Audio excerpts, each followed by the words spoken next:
I, 28M, have always had a complicated and painful relationship with my parents. Growing up in a supposedly perfect family in suburban Boston was anything but perfect for me. My father, 58M, is a successful orthopedic surgeon, and my mother, 56F, manages his practice. They had their lives all planned out, including how their children should turn out. My older brother Sean, 32M, fulfilled all their dreams. He was the star quarterback in high school, got straight A's, went to an Ivy League school, and now works as an investment banker. Then there was me, the disappointment. I struggled with reading from an early age. While other kids in my class were reading chapter books, I could barely get through a paragraph without the letters jumping around on the page. My teachers kept telling my parents something wasn't right, but they refused to listen. Instead, they made me sit at our dining room table for hours after school, trying to force me to read. My father would stand over me, getting increasingly frustrated as I stumbled over words, often ending these sessions by throwing the book across the room and calling me worthless.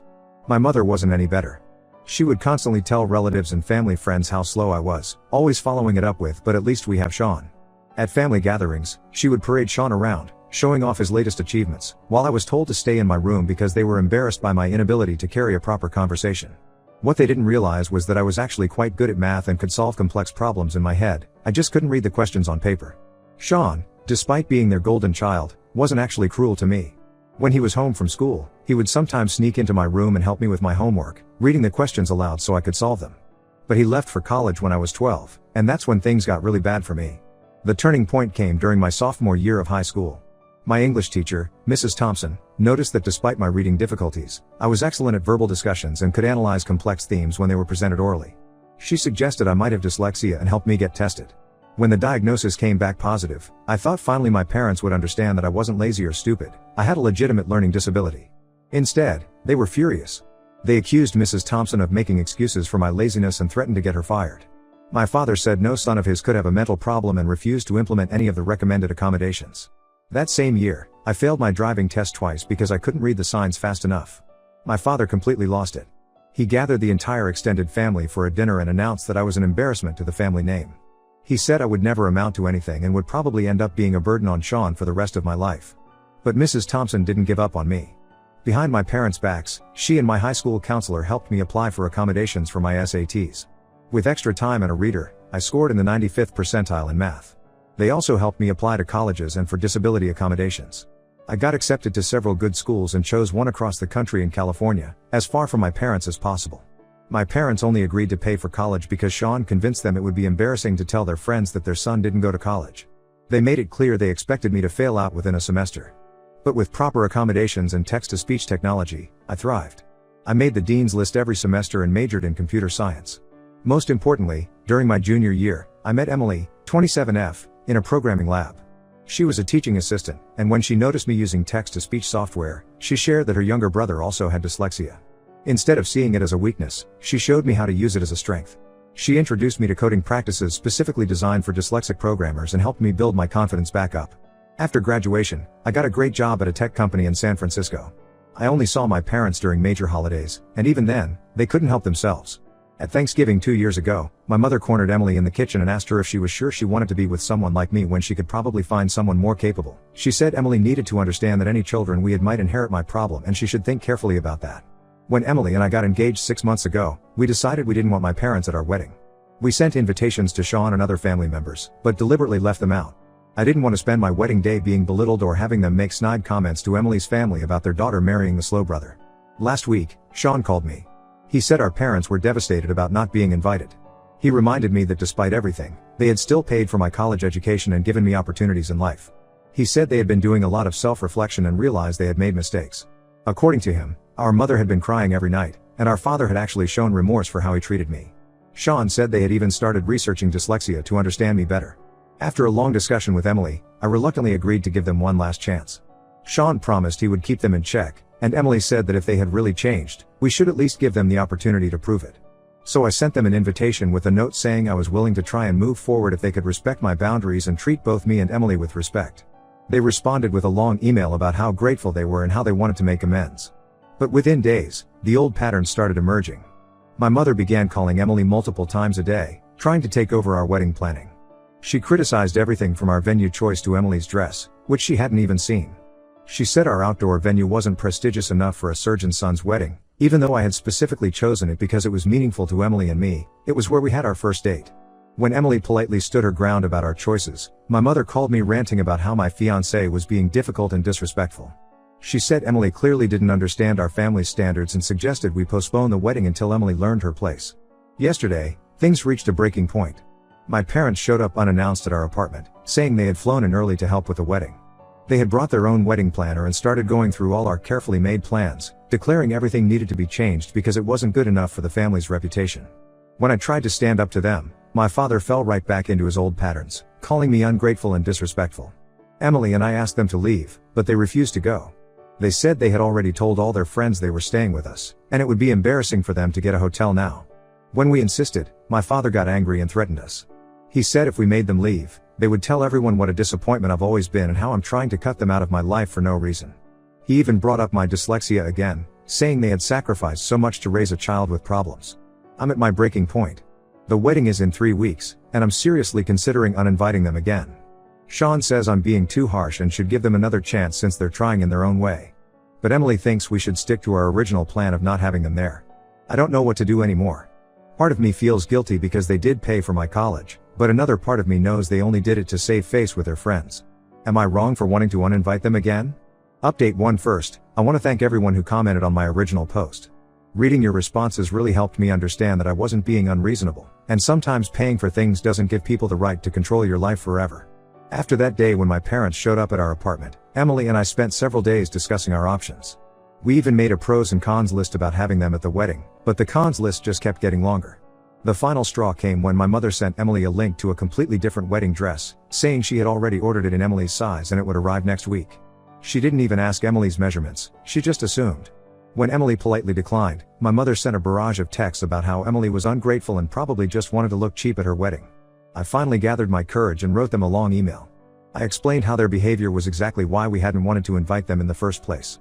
I told them about all the times they had hurt me growing up, and how their current actions showed they hadn't changed at all. I ended the email by telling them they were no longer welcome at our wedding and asking them not to contact us again.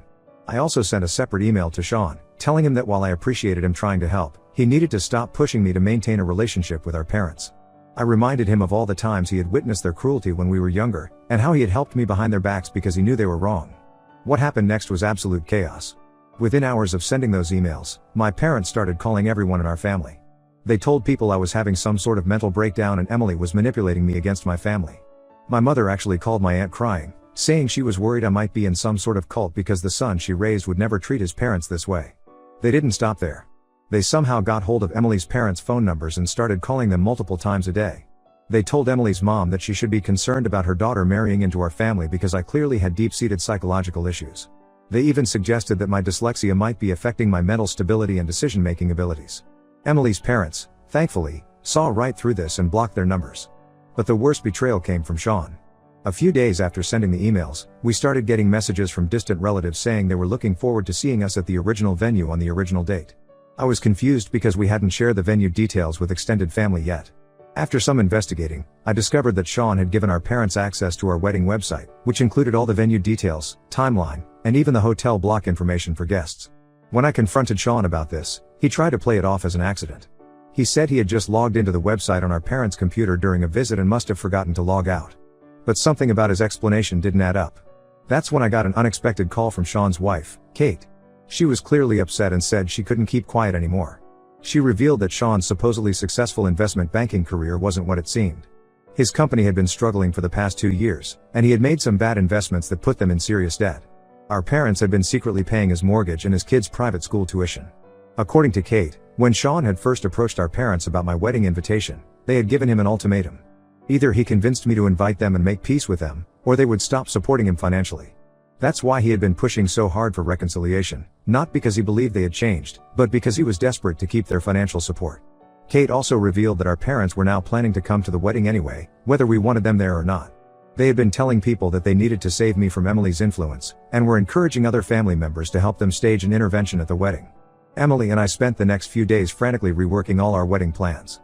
We had to change the venue, which meant losing our deposit. We changed the date, which meant some of our friends couldn't make it anymore. We had to create a new wedding website and only shared the login details with people we absolutely trusted. We also had to call all our vendors and update them on the situation, asking them not to share any information if someone claiming to be my parents called.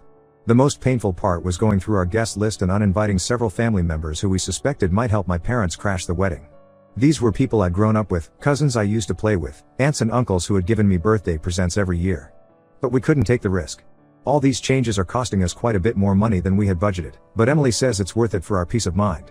Her parents have been incredibly supportive and even offered to help cover some of the extra costs, although we declined. Sean has been blowing up my phone with apologies since Kate told me the truth, but I'm not ready to forgive him yet. His betrayal hurts almost as much as my parents' behavior. He knew exactly what growing up with them was like, he had seen firsthand how they treated me, and yet he chose money over supporting his brother. The new wedding is in 5 days, and for the first time since this whole drama started, I'm actually feeling excited about it. We've hired security for the venue and given them photos of my parents and Sean. It's sad that it had to come to this, but I'm determined not to let them ruin what should be the happiest day of our lives.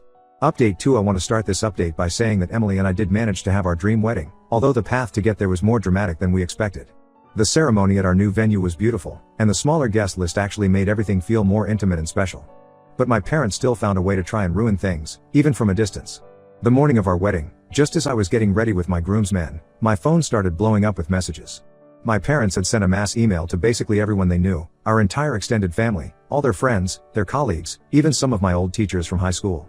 The email was titled "The Truth About Our Son's Wedding Day," and what followed was 5 paragraphs of the most manipulative storytelling I've ever seen. They had attached dozens of photos from my childhood, specifically choosing ones where I looked confused or upset, mostly during reading sessions or homework time. They wrote about how they had sacrificed everything to raise a child with special needs, their words, not mine. They detailed every tutoring session they had paid for, ignoring the fact that they had been forced to by my school, every doctor they had taken me to, before refusing to accept the dyslexia diagnosis, and every extra effort they had put into raising me. The email went on to say how despite all their sacrifices, I had turned into an ungrateful son who had been brainwashed by his fiancée. They claimed Emily had isolated me from my family and twisted my memories of childhood. They even suggested that my dyslexia might be affecting my memory and perception of past events, which was why I was making up stories about them being cruel to me. The worst part was that they had attached some of my old school reports and medical records, private documents that I had no idea they had kept. They used these to paint a picture of themselves as martyrs who had dealt with a difficult, underachieving child. They ended the email by saying they were deeply concerned about my mental state and were only sharing this information because they were worried about me. What they didn't expect was for my old high school counselor, Mrs. Martinez, to see the email. She had been invited to the wedding because she's my cousin Rachel's neighbor and had remained a supportive figure in my life. When she saw what my parents had written, she was furious. Mrs. Martinez replied to everyone with her own email, and she had receipts. She had kept detailed records of every interaction with my parents regarding my education. She shared documentation showing how my parents had repeatedly refused to attend meetings about my learning difficulties. She had emails where they had ignored and dismissed professional recommendations for accommodations. There was even a recorded meeting transcript where my father had threatened to sue the school if they labeled his son with a learning disability. The most damning evidence was a letter my mother had written to the school board, demanding they fire Mrs. Thompson, my English teacher who had first suggested I might have dyslexia. In the letter, my mother had written that she would rather have a slow son than one with a mental problem.